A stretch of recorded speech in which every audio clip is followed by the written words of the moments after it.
rumahnya, berkumpul menyembah kepadanya. Kita masuk rumahnya, berkumpul menyembah kepadanya. Kita masuk rumahnya, berkumpul menyembah kepada Kristus. Menyembah Kristus Tuhan. Lupakanlah dirimu, arahkan hatimu kepadanya. Lupakanlah dirimu, arahkan hatimu kepadanya. Lupakanlah dirimu, arahkan hatimu kepada Kristus. Menyembah Kristus Tuhan. Selamat pagi seluruh jemaat GPIB Maranatha Subang. Kita kembali dalam ibadah online untuk hari Minggu. Ingat Bapak Ibu Saudara, saat ini, minggu ini, Gereja Maranatha Subang juga ada ibadah tatap muka.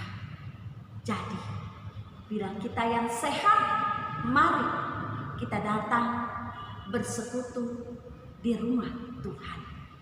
Ibadah jam 7 dan ibadah jam 10. Sekali lagi Bapak Ibu, ibadah online ini untuk Bapak Ibu, adik-adik, saudara-saudari di dalam kelemahan tubuh. Kita akan mulai ibadah ini. Kita siapkan hati kita siapkan Alkitab kita. Mari kita berdoa. Ya Bapa yang penuh kasih, kami kembali mau mengucap syukur Tuhan atas penyertaan, atas kasih, atas kuasa-Mu di dalam setiap kehidupan kami. Saat ini Tuhan, kami mau mendengar firman-Mu. Biarlah Roh Kudus Tuhan memimpin setiap pribadi kami, dan Roh Kudus Tuhan memperlengkapi kami untuk kami dapat melakukan firman yang kami dengar. Bersabda ya Tuhan, karena kami siap untuk mendengar. Amin. Jemaat Tuhan, saya undang berdiri, dipersilahkan membaca Alkitabnya. Kitab 2 Raja-Raja pasal 7 ayat 1 hingga ke-16.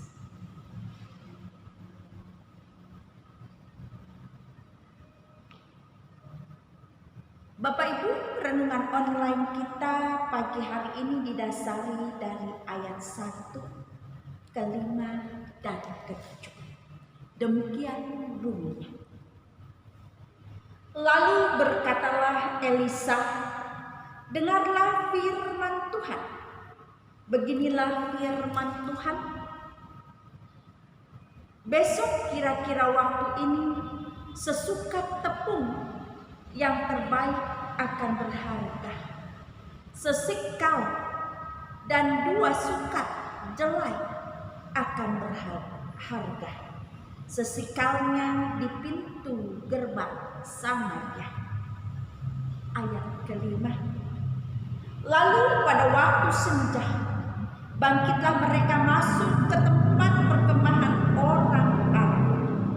Tetapi ketika mereka sampai di pinggir tempat perkemahan, orang Arab itu tampak tidak ada orang di sana. Ayat ke-7. Karena itu, bangkitlah mereka melarikan diri pada waktu senja dengan meninggalkan kemah dan kuda dan keledai mereka serta tempat perkemahan itu dengan begitu saja. Mereka melarikan diri, menyelamatkan nyawanya.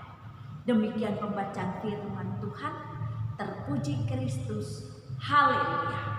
Haleluya. Haleluya.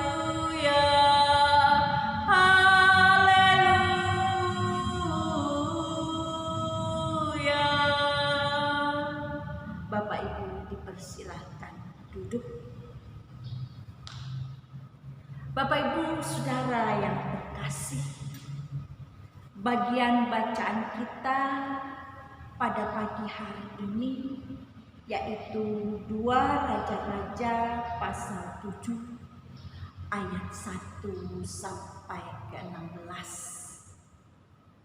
Di mana di sini atau bagian bacaan kita dikemukakan beberapa tokoh, yaitu tokoh Elisa, Raja Israel, ajudan raja, 4 orang kusta, orang Aram atau musuh, penunggu pintu gerbang kota, juga salah satu seorang pegawai pajak. Sangat banyak mau diangkat oleh penulis kitab Raja-Raja ini di dalam peran, karakter, bahkan panggilan mereka di dalam firman Tuhan. Pagi hari ini saya mengajak Bapak Ibu di mana kita memahami peran Elisa, juga keberadaan orang Aram atau musuh, juga keempat orang sakit kusta.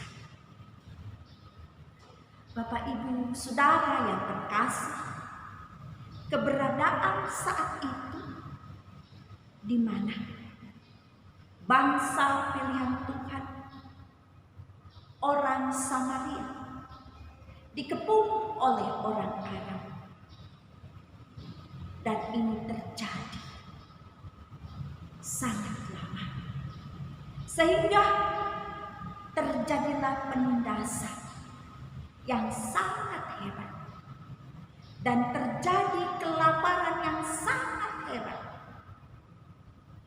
sehingga membuat semua harga, baik kepala keledai, baik perak, ataupun yang ada pada saat itu, sangat mahal harganya. Dan hal ini juga lah Bapak Ibu yang mau melatar belakangi bagian perenungan kita pada saat ini, yang mana pada saat itu raja yang berkuasa bernama Raja Yoram, anak dari Raja Ahab. Dan terjadilah kelaparan yang sangat dahsyat, dan mereka menyalahkan hamba Tuhan, menyalahkan iman orang-orang percaya, bahkan menyalahkan Tuhan, membawa dampak kepada mereka pada pribadinya, berhenti di dalam pengharapan kepada Dia. Karena mereka berhenti di hadapan pengharapan kepada Tuhan, disinilah Elia menyampaikan nubuat Tuhan yang isinya bahwa Tuhan akan memulihkan keadaan ekonomi negara itu. Ternyata di dalam kekuasaannya, di dalam keegoisannya, sang raja tidak memberi respon sama sekali. Lewat perkataannya, raja masih tidak percaya terhadap pertolongan Tuhan. Nah, dari hal ini Bapak Ibu, Elisa, Elisa melalui nubuat Tuhan mau mengingatkan Raja Yoram, kerajaan saat itu di mana ketika menghadapi kesulitan, ketika menghadapi keputusasaan, bila tidak mau berharap kepada Tuhan, maka kita akan mengalami kesusahan. Dengan kata lain, kalau kita tidak berharap kepada Tuhan dan mendengar suara Tuhan, itu berarti kita juga selalu ditinggalkannya. Terlebih secara khusus, kalau kita tidak mau berharap kepada Tuhan, berarti juga di dalam pribadi kita tidak dapat mendengar suara Tuhan.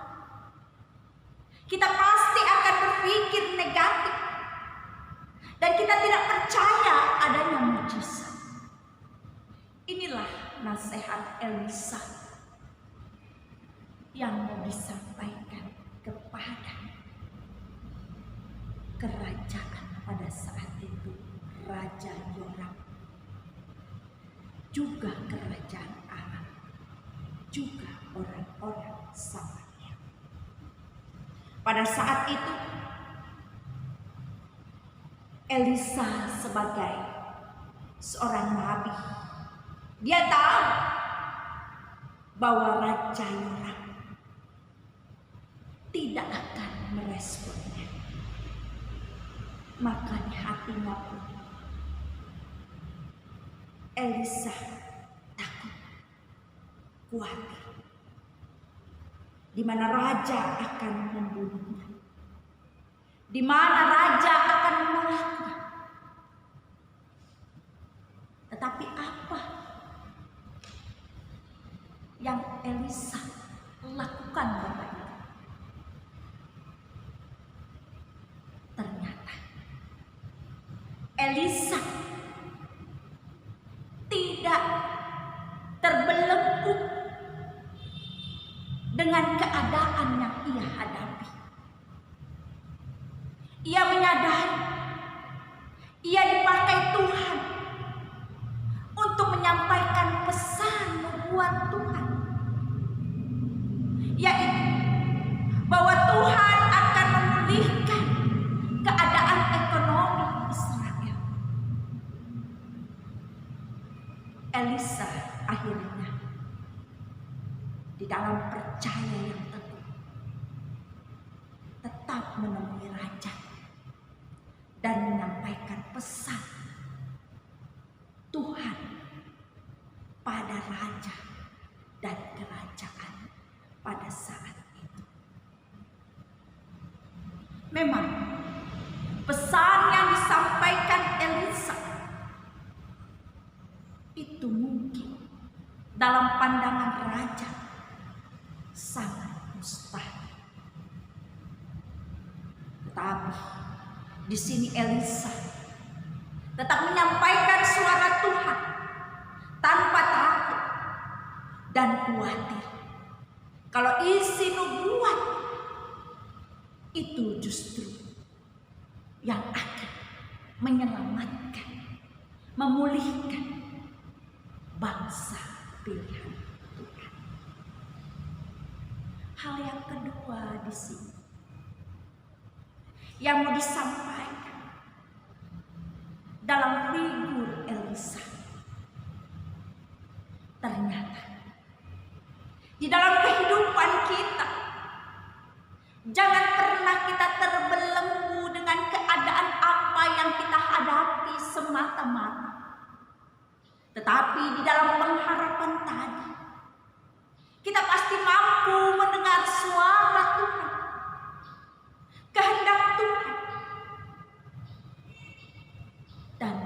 melakukan kehendaknya. Karena kehendak Tuhan pasti membawa damai dan sukacita bagi umatnya. Dan kehendak atau karya Tuhan tidak ada yang mustahil. Bapak Ibu Saudara yang terkasih, yang kedua yaitu kita mau menelaah orang kusta,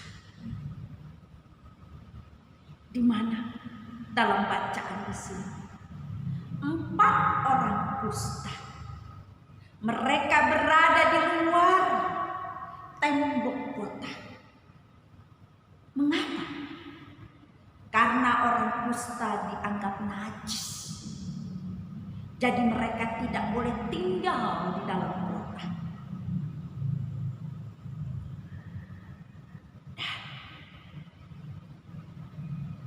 di dalam pintu gerbang adalah tempat di mana para pemimpin kota, tua-tua kota berkumpul mengambil keputusan untuk mengenai kota itu. Sedangkan orang sakit kusta tidak boleh dekat dengan mereka. Kesimpulannya Bapak Ibu, di mana para tua-tua kota Samaria itu sudah tidak duduk di pintu gerbang lagi, sehingga mereka menjauh untuk menghindar orang-orang kusta. Tetapi orang-orang kusta itulah yang duduk di pintu gerbang kota. Nah, apa yang terjadi Bapak Ibu Saudara yang terkasih? Yang terjadi adalah, coba kita perhatikan dalam bacaan kita ayat kelima. Di situ orang kusta bangkit berjalan ke arah perkemahan musuh pada waktu senja. Begitu juga di dalam ayat ke-7. Orang Arab bangkit melarikan diri pada waktu senja. Jadi Bapak Ibu Saudara, dalam bacaan ini mau disampaikan peristiwa yang terjadi saat itu bersamaan waktunya, di mana Tuhan membuat langkah orang-orang sakit kusta itu, atau 4 orang sakit kusta, berarti 8 kaki orang sakit kusta. Terdengar bagaikan bunyi kereta, bunyi kuda, bunyi tentara yang besar. Seolah-olah seperti ada tentara sekutu antara Israel, orang Het dan orang Misraim yang bersekutu menyerang mereka.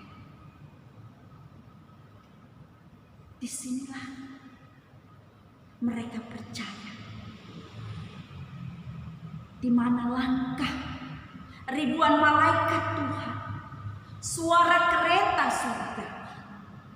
Karena bunyi itu sangat nyata, mereka sanggup membuat orang Aram ketakutan dan lari terbirit-birit. Padahal cuma langkah 8 kaki orang kusta yang terdengar. Tapi mereka meninggalkan begitu ketakutan. Disinilah Bapak Ibu Saudara yang terkasih, yang dikatakan ternyata mereka rasa takut. Karena ketakutan itulah mereka menyadari ternyata yang mendengar bunyi itu, bunyi kereta, bunyi kuda, bunyi tentara, yaitu dari pasukan malaikat Tuhan. Yang mendengar bunyi itu hanya orang-orang Aram. Sedangkan orang Samaria tidak mendengar suara itu. Suara itu bagi orang Aram sangat nyata. Disinilah mereka menyadari bahwa yang dikepung mereka adalah umat pilihan Tuhan.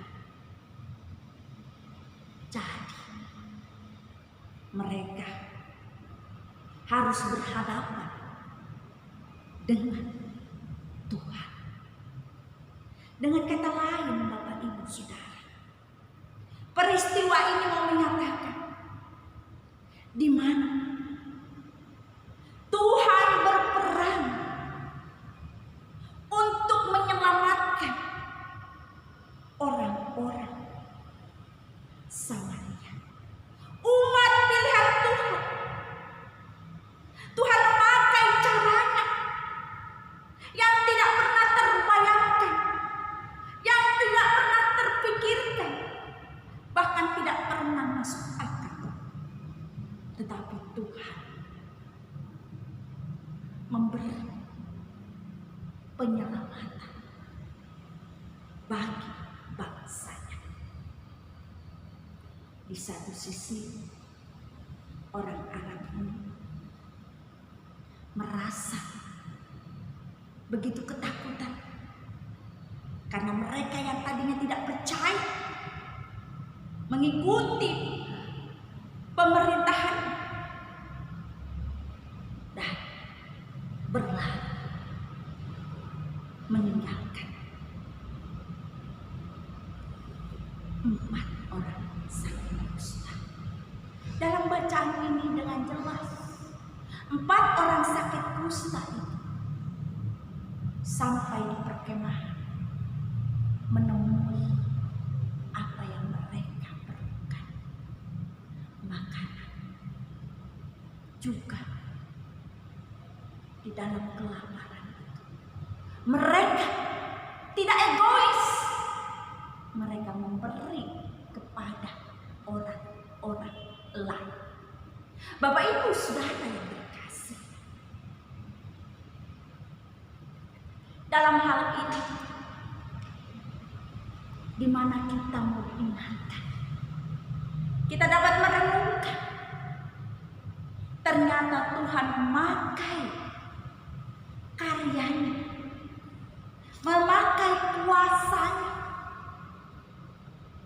itu oleh siapa saja, termasuk orang sakit kusta yang dianggap tidak berharga, yang dianggap najis, tetapi Tuhan memakai untuk menyelamatkan bangsa. Begitu juga di mana mau dikatakan cara Tuhan menolong, cara Tuhan menyelamatkan itu dengan berbagai cara. Dengan tema renungan kita pada minggu ini dikatakan melampaui segala hal. Itulah yang mau disampaikan dalam bacaan kita. Baik apa yang dikatakan dan dinyatakan oleh Elisa di dalam rasa ketakutan, tetapi dia tetap mampu menyampaikan nubuat Tuhan. Itulah kuasa Allah dalam pribadi Elisa, di dalam ketaatannya.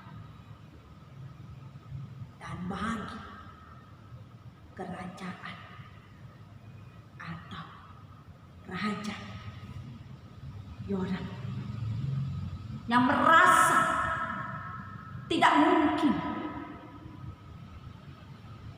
Allah membantu bangsa Israel, ternyata Allah mampu menyelamatkannya melalui 4 orang sakit kusta. Dan bagi orang-orang Arab juga demikian. Yang mereka anggap tidak mungkin, yang mereka anggap najis, ternyata mereka lah yang menyelamatkan bangsa Israel. Bapak Ibu Saudara, dalam kehidupan kita, bagaimana kita dapat menyatakan kehidupan ini, di mana kita mau menyatakan percaya kita dengan sungguh, ketaatan kita yang sungguh. Kita percaya Allah menyertai kita dalam segala hal, melampaui segala akal pikiran kita. Walaupun mungkin kita merasakan suatu pergumulan yang berat, tantangan yang berat, tapi kita datang dan kita hidup, kita selalu mendengar suara Tuhan. Tuhan menyatakan pembelaannya. Tuhan berperang bagi lawan-lawan kita. Nah, Bapak Ibu Saudara, sekali lagi, mari dalam kehidupan kita mau betul-betul dalam melakukan firman dan kehendaknya. Dan ingat, kuasa kasih Tuhan melampaui segalanya. Amin.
Bapak Ibu Saudara, kita akan masuk dalam doa syafaat persembahan. Mari kita berdoa. Terima kasih Tuhan, di dalam firman Engkau kembali menyatakan kepada kami bahwa kasih kuasa-Mu di dalam menyertai dan memelihara kami melampaui segala hal. Tuhan memberkati dan selalu memelihara, menjaga kami. Mampukan kami selalu mendengar suara Tuhan dan biarkan di dalam kami menghadapi musuh-musuh, Tuhan yang membela, Tuhan yang berkata. Kami menyerahkan segala kehidupan kami, pribadi lepas pribadi, ke dalam tangan Tuhan. Di dalam firman yang telah kami dengar, kami menyerahkan setiap pribadi kami. Ya Bapa yang penuh kasih, kami mau berdoa untuk pemerintahan kami. Tuhan Yesus memberkati. Engkau yang senantiasa ada. Ya Bapa, kami juga mau berdoa Tuhan untuk daerah Subang. Tuhan memberkati kami semua. Kami mau berdoa untuk jemaat, orang-orang tua kami. Tuhan memberikan yang terbaik. Ya Bapa yang penuh kasih, di dalam kasih kuasa menyertai bagi jemaat-Mu di dalam kelemahan tubuh mereka. Tuhan Yesus menjadi sumber pelepas dokter di atas segala dokter. Tuhan Yesus itu campur tangan. Ya Bapa yang penuh kasih, kami menyerahkan segala kehidupan kami ke dalam tangan Tuhan. Anak-anak kami di dalam studinya, di dalam mencari pekerjaan, Tuhan dicampur tangan. Kami menyerahkan keluarga kami, pribadi lepas pribadi, ke dalam tangan Tuhan.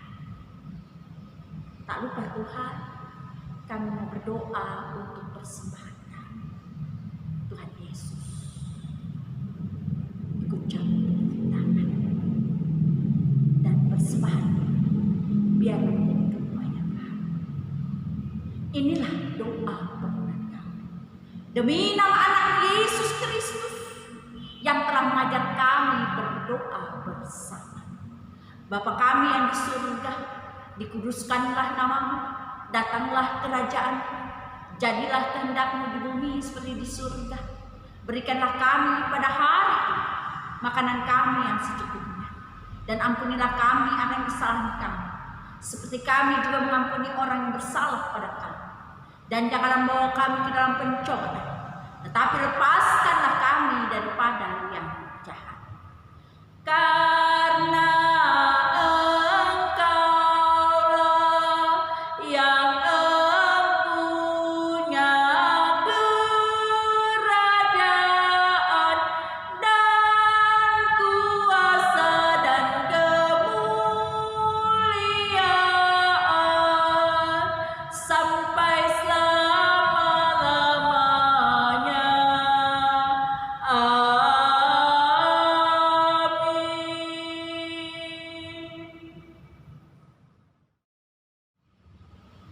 Jemaat Tuhan, kita akan akhiri ibadah kita.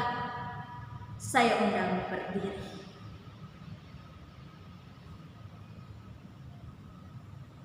Mari kita terima berkat Tuhan.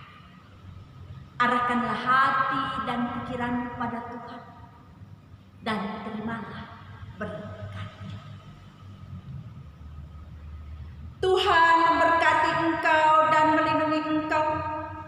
Tuhan menyinari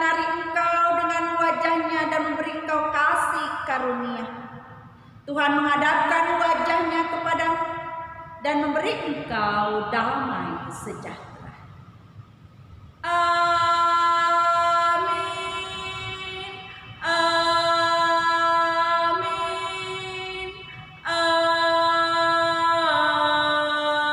Amin.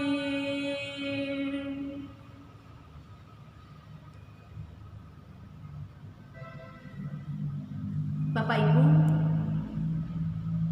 ingat, kita harus tetap menjaga kesehatan kita. Kita selalu harus memakai masker, rajin cuci tangan, dan jauhi keramaian yang tidak berguna.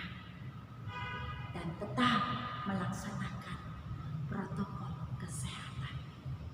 Jaga kesehatan anak-anak kita, orang tua kita, bahkan pribadi kita. Salam sehat.